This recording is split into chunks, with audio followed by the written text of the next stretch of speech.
Hello ছোট্ট বন্ধুরা, মিনসি একাডেমিতে তোমাদের সকলকে স্বাগত। আর আমি তোমাদের বিজ্ঞান টিচার অঙ্কিতা চ্যাটার্জি। আজকে তোমাদের একটা চেনা জানা অথচ অজানা এই ধরনের একটা জিনিস নিয়ে আলোচনা করব, যেটা তোমরা হয়তোবা দেখেছো, যেটা তোমাদের জীবনে অ্যাপ্লাইও করো, কিন্তু তোমরা এটা কেন হয় সেটা জানো না। এই যেমন ধরো, আকাশে ঘুড়ি ওড়াও, কি করে সম্ভব? কেক কাটার সময় ছুরি দিয়ে কেক কেন কাটি আমরা? আরো তো কত কিছু আছে, কেন ছুরি দিয়ে কেক কাটা হয়? এগুলোর পেছনে আছে বিজ্ঞান, এবং মজার বিজ্ঞান। কি সেই বিজ্ঞান? চলো জানা যাক। আজকে আমি তোমাদের সেই নিয়েই তৈরি এক নতুন চ্যাপ্টার সম্পর্কে জানাবো, যেটার নাম হচ্ছে তরল ও গ্যাসীয় পদার্থের স্থিতি ও গতি। অর্থাৎ এই যে তরল বা গ্যাস যে জিনিসটা আছে, আমরা সবাই চিনি। তরল বলতে সহজ এক্সাম্পল হচ্ছে জল, আর গ্যাস হিসাবে বিভিন্ন রকম ধোঁয়া হিসাবে কম্পারিজন করতে পারি। তো এই জিনিস স্থিতাবস্থা বা থেমে থাকা বা তার গতি, সেই বিষয়গুলো নিয়ে আলোচনা এই চ্যাপ্টারে। তবে সেই আলোচনার আগে এই চ্যাপ্টারের সাথে রিলেটেড একটা ওয়ার্ড আছে, সেটা হচ্ছে চাপ। যার কারণে জল বয়ে যেতে পারে, যার কারণে গ্যাস এক জায়গা থেকে আরেক জায়গায় যায়, সেই কারণেই হয়তোবা মেঘ তৈরি হয়, এবং সেই কারণেই হয়তোবা বৃষ্টি ঘটে। কি সেই চাপ?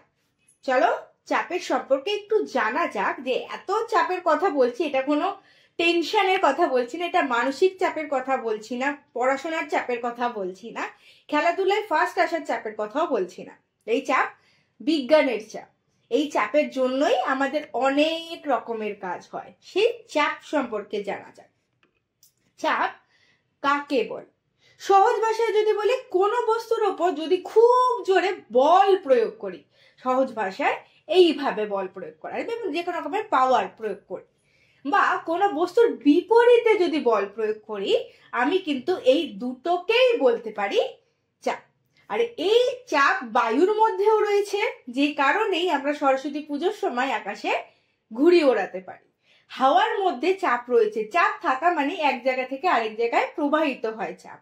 সেই কারণেই বায়ু যখন চাপের কারণে এক জায়গা থেকে আরেক জায়গায় চলাচল করছে, তখনই সেই বায়ুর জন্যই ঘুড়িটা আকাশে উঠতে পারে। এবার আসি, এই যে চাপের গল্প করছি, চাপ সহজ ভাষায় কি? যদি সহজ ভাষায় বিজ্ঞানের ভাষায় বলি, সেটা হচ্ছে যে কোনো একটা ক্ষেত্রফলের ওপর, যে কোনো একটা ক্ষেত্রফল, সেটা হতে পারে ছোট্ট একটা বিন্দু, সেটা একটা হতে পারে এত বড় জায়গা, সেটা হতে পারে বিশাল বড় একটা জায়গা। তো সহজ ভাষায় সেটাকে সবকটাকে একসাথে বোঝানোর জন্য বললাম আমি ক্ষেত্রফল।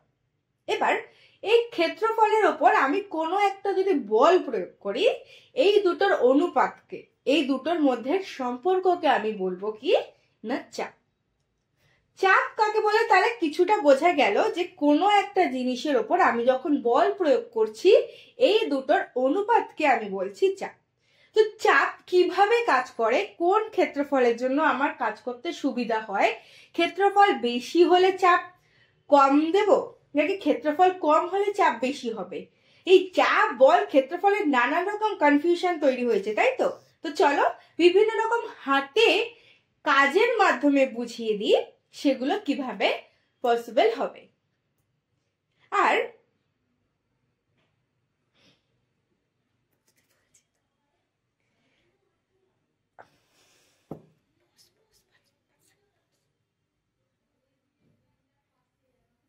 এর উপকরণগুলো যেগুলো আছে, খুব সহজ জিনিস। বাড়িতে মায়ের কাছে একটু আবদার করলে পরেই মা কিন্তু দিয়েই দেবে। কি লাগবে? একটা গ্লাস, 2 টুকরো কাগজ, একটা রাবার ব্যান্ড, আর পেছনটা ভোঁতা আছে এমন কোনো পেন। তো চলো দেখা যাক এক্সপেরিমেন্টটা। তো চাপ কাকে বলে তো আমরা জেনেছি। এবার চাপের কিছু বাস্তব উদাহরণ দেখে নেব নিজেরাই হাতে করে। খুব বেশি কিছু জিনিস লাগবে না, খুব ছোটখাটো ঘরে থাকে এমন জিনিসই। একটা গ্লাস নেবে, শুধুমাত্র কাঁচের গ্লাস যে ম্যান্ডেটারি এমন নয়, যে কোনো একটা গ্লাস নেবে। এরকম একটা রাবার ব্যান্ড নেবে, এই যে মা মাথায় চুলে বাঁধে, বা তোমরা যারা মেয়েরা আছে স্কুলে বেনুনি করার সময় বেঁধে যাও। আর এরকম একটা পেন নেবে, যার পেছনটা ভোঁতা আছে, আর একটা পেপার নেবে। এবার কাজ কি? এই পেপারটাকে গ্লাসের মধ্যে ভালো করে টাইট করে এরকম করে নিয়ে একটা রাবার ব্যান্ড দিয়ে দেবে, যাতে এটা জায়গা থেকে না নড়ে, টাইট হয়ে থাকে। ঠিক আছে? এরপরে কাজ হচ্ছে, এই যে ফিক্স করে দিলাম, এই জায়গা থেকে নড়বে না। এবার আমি একটা পেন দিয়ে এটাকে ফুটো করার চেষ্টা করি। দেখি অনেকটা প্রেসার দিয়েছি, দেখো কাগজটা কিন্তু অনেকটা ডেবে গেছে, স্টিল ফুটো হচ্ছে না। এবার আমি এই একই প্রেসার পেনটার উল্টো দিক দিয়ে দিয়ে দেখি কি হয়। ইজিলি দেখো ফুটো কিন্তু হয়ে গেছে। তাহলে এই যে ফুটো হয়ে গেছে ইজিলি, খুব যদি বলি একই প্রেসার দিয়েছি, আমি যদি বলি এটার ক্ষেত্রে ফুটো হচ্ছিলই না, কিন্তু যখনই এইভাবে ফুটো করলাম ইজিলি একটা সুন্দর গোল ফুটো তৈরি হয়ে গেছে। এর থেকে আমরা কি বুঝতে পারি, আমি যখন দুটোতেই বল প্রয়োগ করলাম বা প্রেসার দিলাম তখন বল প্রয়োগ করার পরিমাণ কিন্তু এক, কিন্তু ক্ষেত্রফল দেখো, ক্ষেত্রফল মানে কি বলেছিলাম যে জায়গা যতটা জায়গা জুড়ে আছে, তো এই ভোতা জায়গাটা তো এই ছোট জায়গাটার থেকে বেশি জায়গা জুড়ে আছে, কিন্তু এর একই বল প্রয়োগ করলো দুটো ক্ষেত্রেই এর আমার ওভারঅল যে চাপের পরিমাণ সেটা কম, আর এর যার ক্ষেত্রফল কম তার চাপের পরিমাণ বেশি, তাই তো? তার জন্যই তো এটা ইজিলি চাপের জন্য আমার ফুটো তৈরি হয়েছে। তো চলো এরকমই আরেকটা এক্সপেরিমেন্টের মাধ্যমে জানা যাক বিষয়টা। মজা লাগলো তো দেখে, এবার আরেকটা হাতে কলমে কাজ করে দেখা যাক। এক্ষেত্রে যে জিনিসগুলো লাগবে আগের দিয়ে বলে দিই, বাড়ির কোনো গার্জিয়ানকে তোমার সাথে থাকতে বলবে, একা একা করার দরকার নেই, এবং প্রয়োজনে তুমি সাথে থেকো, তাদেরকেই করতে বললে ভালো হয়, কারণ তোমরা এখনো অনেকটাই ছোট আছো।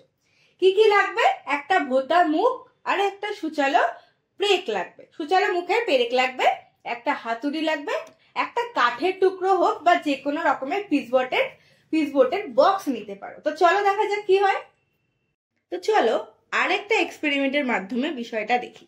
তবে এই এক্সপেরিমেন্টের ক্ষেত্রে নিজেরা একা একা করার চেষ্টা করবে না, বাড়ির বড় কাউকে সাথে রাখবে, মা কিংবা বাবা বা দিদি বা দাদা।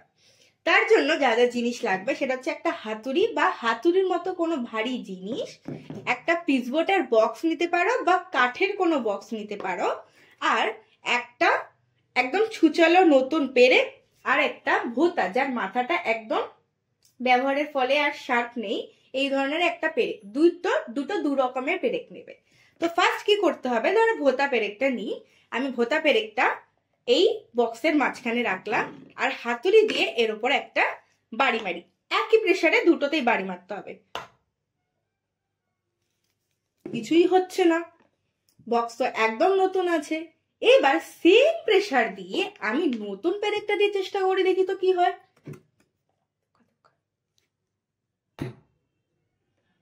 দেখো ফুটো হয়ে গেছে, প্রেসার কিন্তু আমি একই দিয়েছি, বা বইয়ের ভাষায় যদি বলি বল কিন্তু আমি একই প্রয়োগ করেছি, একবারই হাতুড়ি দিয়ে বাড়ি মেরেছি। কিন্তু এই দুটোর ক্ষেত্রে কি দেখলাম, ভোতা পেরেকটাতে আমি যদি একই বল প্রয়োগ করি এর ক্ষেত্রফলটা যেহেতু বেশি, ভোতা হয়ে গেছে মানে কি শার্পের মতো তো সরু নেই অবশ্যই সেটা, তাহলে ভোতাটার ক্ষেত্রফল বেশি, বল একই প্রয়োগ করেছি কিন্তু তার চাপের পরিমাণ কিন্তু কমে যাচ্ছে।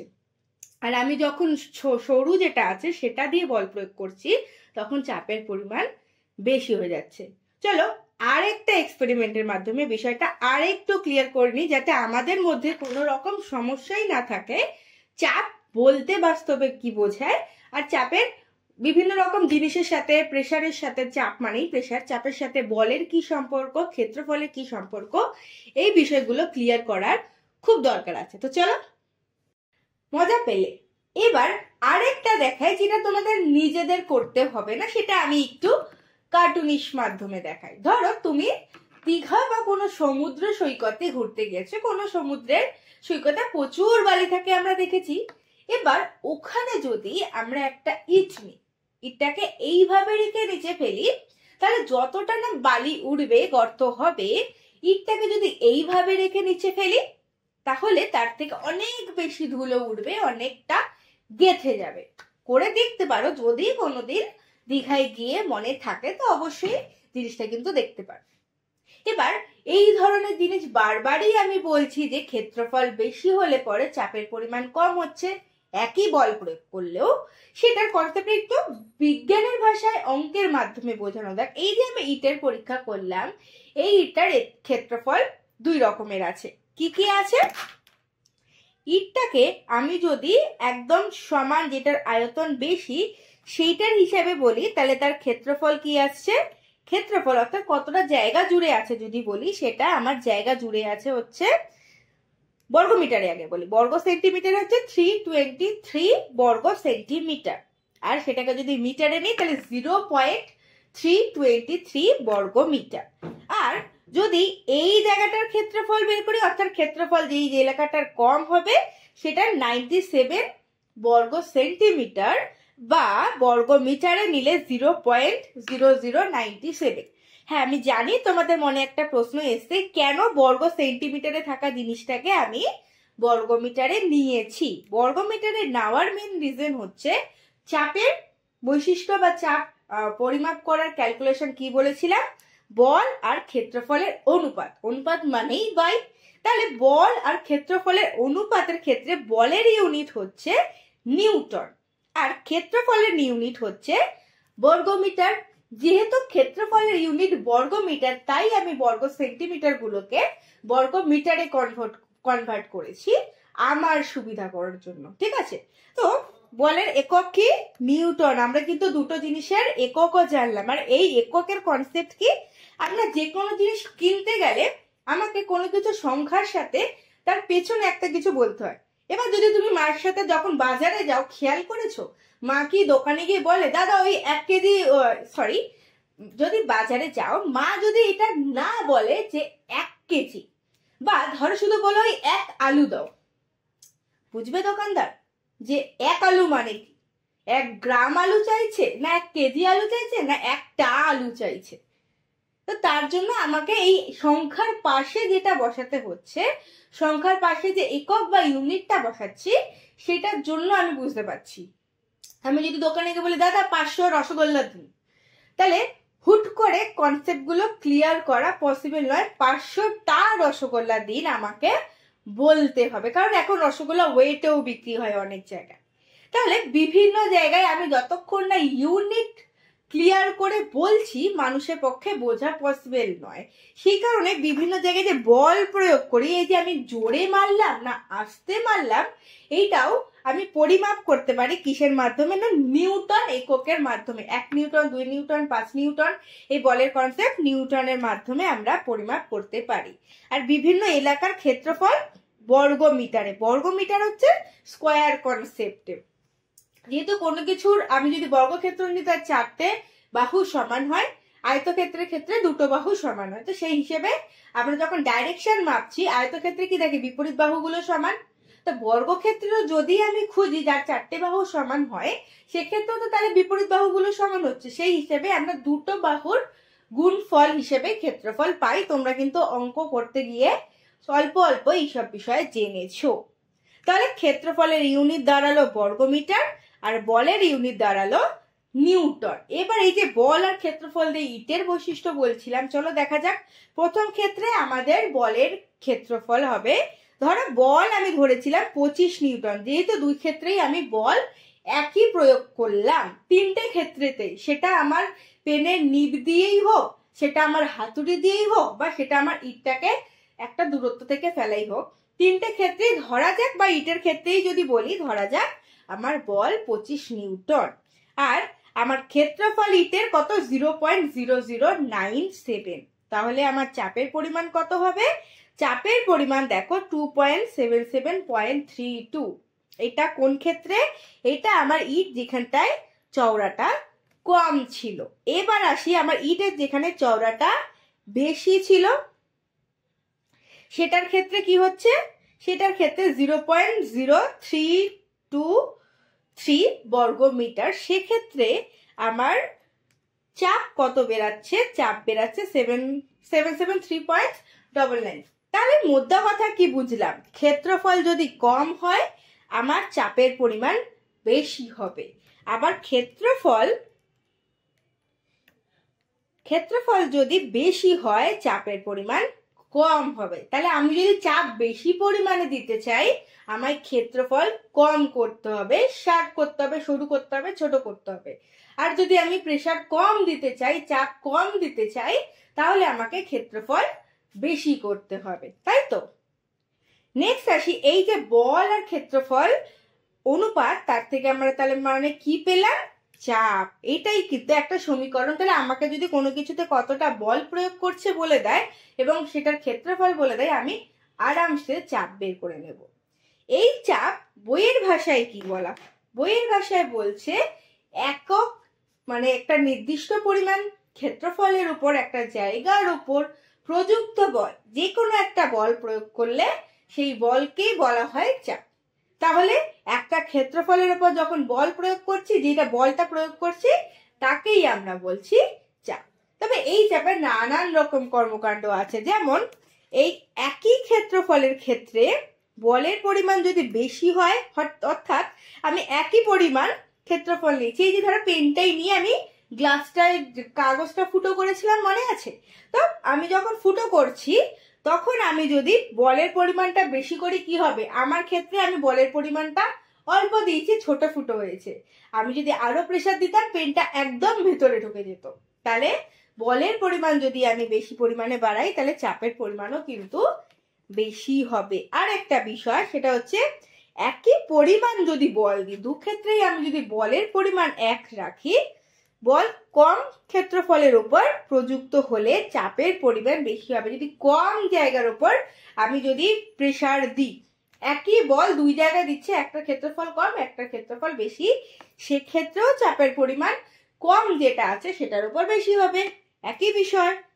এবার এর এসআই একটা একক আছে। ওই যে বললাম সবার ধরানোর জন্য একটা ইউনিট থাকে যে কোনো কিছুর, তাহলে চাপ বোঝানোর জন্য একটা ইউনিট আছে। চাপ বোঝানোর ইউনিট এসআই পদ্ধতিতে কি হবে? এসআই কি জিনিস? বারবার এসআই এসআই বলছি। এসআই হচ্ছে, যদি আমি ল্যাটিন ভাষায় বলি, সেটা হচ্ছে সিস্টেম ইন্টারন্যাশনাল ডি ইউনিট। অর্থাৎ প্রত্যেককে মানবে এমন, মানে আন্তর্জাতিক স্তরে বিভিন্ন যে দেশ মানবে এমন একটা ইউনিটকে আন্ডারে ফেলতে পারছি, তাকে বলছি সিস্টেম ইন্টারন্যাশনাল, এই এএস। আর আইনে এসআই হচ্ছে, কিন্তু এটা ইংরেজি ভাষায় যদি আমরা বলি তাহলে বলবো ইন্টারন্যাশনাল সিস্টেম অফ ইউনিট, আন্তর্জাতিক সিস্টেম অফ ইউনিট। ইউনিটের একটা ব্যবস্থাপনা যেটা সমগ্র দেশে, সমগ্র আন্তর্জাতিক স্তরে আমরা ব্যবহার করি, তাকে বলি এসআই একক। তার মানে এই ইউনিটটা এমন নয় যে আমার ভারতেই সবাই চিনবে, সমস্ত দেশে চিনবে। টাকার ক্ষেত্রে কিন্তু আলাদা হয়, আমরা টাকা বলি, কেউ রুপি বলে, কেউ ডলার বলে, এরকম নানান রকমের আছে। কিন্তু তাহলে প্রত্যেকটা দেশের টাকার ইউনিট কিন্তু আলাদা, কিন্তু এই সব জিনিসের চাপের ইউনিট কিন্তু সব দেশের ক্ষেত্রে একই হবে। এসআই পদ্ধতিতে চাপের একক কি? চাপের একক হচ্ছে 1 নিউটন বাই 1 বর্গমিটার, যেটাকে আমরা বলি পাস্কাল। ঠিক আছে? এইটাও বলতে পারি, এইটাও বলতে পারি। অ্যাকচুয়ালি এইটাকে পুরোটাকে একসাথে বলা হয় পাস্কাল। পাস্কাল হচ্ছে একজন বিজ্ঞানীর নাম, তিনি এই কনসেপ্টটা নিয়ে ধারণা দিয়েছিলেন। এবার 1 কিলো পাস্কেল মানে বোঝায় 1000 পাস্কেল, বা সহজ ভাষায় আমাদের কিলোগ্রামের কনসেপ্টের মতোই হচ্ছে। আমাদের কিলোগ্রামের কনসেপ্ট কি হয়? 1 কিলোগ্রাম সমান সমান 1000 গ্রাম। সেম কনসেপ্ট, 1 কিলো পাস্কেল সমান সমান 1000 পাস্কেল। এবার এখানে আরেকটা বিষয় বলি, একই বল প্রযুক্ত হলে, বলের পরিমাণ যদি একই করি, বলের প্রয়োগের ক্ষেত্রে ক্ষেত্রফল যত কমবে চাপও তত বাড়বে। তার মানে বল আমি একই প্রয়োগ করছি দু ক্ষেত্রে, কিন্তু ক্ষেত্রফল যত কমবে বা বাড়বে, এখানে কমার কথাই বলছে, যখন ক্ষেত্রফল কম হবে চাপও তত বাড়বে। স্বাভাবিকভাবে এই যে মাছের ভেড়িতে দেখেছো বড় বড় বরফ থাকে, তো সেটাকে যদি আমি নর্মাল একটা হাতুড়ি দিয়ে ভাঙার চেষ্টা করি, আর ছোট্ট এইটুকু একটা বরফকে যদি হাতুড়ি দিয়ে ভাঙার চেষ্টা করি, অ্যান্সার তোমরাই দাও, কোনটা আমি ভাঙতে পারবো? বড় বরফটা নাকি ছোট বরফটা? বল আমি একই প্রয়োগ করবো, একইভাবে হাতুড়ি দিয়ে বাড়ি মারবো। একদমই ঠিক, ছোট বরফটা। ছোট বরফটার ক্ষেত্রফল কি ছিল? কম ছিল। বল আমি দুটোতে সেম প্রয়োগ করছি, কিন্তু ছোটটার ক্ষেত্রে আমার চাপের পরিমাণটা কিন্তু বেশি হচ্ছে। তাহলে এগুলোর জন্য কি খুব মাথা ঘামাতে হচ্ছে, খুব চিন্তা করতে হচ্ছে বিষয়গুলো কি? না, তোমরা তো নিজেরাই অ্যান্সার দিতে পারছো আমি যেটা বলছি তার। এবার এই যে আমি বল প্রয়োগের কথা বলছি, এই বলগুলো বাস্তবে কিন্তু অনেক জায়গায় ব্যবহার করি। যেমন ধরো আমরা বাস্তব জীবনে ছুরি ব্যবহার করি, পেরেক ব্যবহার করি, ইনজেকশন ব্যবহার করি, সুই ব্যবহার করি, কাঁচি ব্যবহার করি, মা রান্নার সময় বটি ব্যবহার করে, বাবা কাজের সময় পেরেক ব্যবহার করে। প্রত্যেকটা ক্ষেত্রেই দেখো ক্ষেত্রফল কিন্তু আমার খুব ছোট্ট রাখা হয়, এইটা খুব শার্প হয়। তাহলে ক্ষেত্রফল কম করা হয় কিসের জন্য? যাতে চাপের পরিমাণ বেশি হয়, তাই তো? তাহলে চাপ কাকে বলে বোঝা গিয়েছে। চলো নেক্সট বিষয়ে জানা যাক।